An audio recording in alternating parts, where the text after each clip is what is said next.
Sir. কি হইতাছে এখানে এগুলা? এই মারামারি করতেছো কেন তোমরা? বউ ও কি করছে জানো? ও যা করছে তার হালকা ট্রিটমেন্ট দিছি, খালি ওরে সকালে নাস্তা দিছি, এখন সবজি দিছি, তুমি কইলে একটা ডিমও দিয়া দিব, কি কও? Shut up. কিসের বউ? এটা না আপনার ঘর না, এটা ইউনিয়ন অফিস।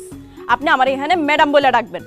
আরে কি কথা কইতেছো না কইতেছো? তুমি আমার বউ, আমরা একলগে ঘুমাই, তুমি আমার রান্না করে খাওয়াও, আমার কাপড় চোপড় পরিষ্কার করো, জুতা পরিষ্কার করো, তোমার এখানে আমার ম্যাডাম করা লাগবে নাকি? অবশ্যই আপনি আমার ম্যাডাম বলে ডাকবেন, এটাই কিন্তু নিয়ম। সোহাগ, মেম্বার সাহেব তোমার গায়ে হাত তুললো কেন?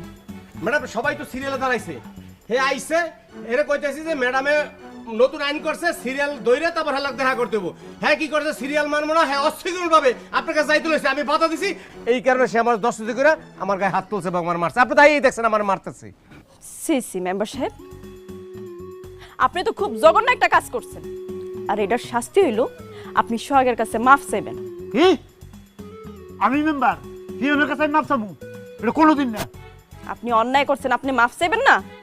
আমি একজন মেম্বার হয়ে পিয়নের কাছে মাপ চামু না। ঠিক আছে, আপনি যদি নিজের ভুল স্বীকার কইরা সোহাগের কাছে মাফ না চান, তাহলে আগামী 15 দিনের লাগিয়া আপনার সকল কার্যক্রম বন্ধ।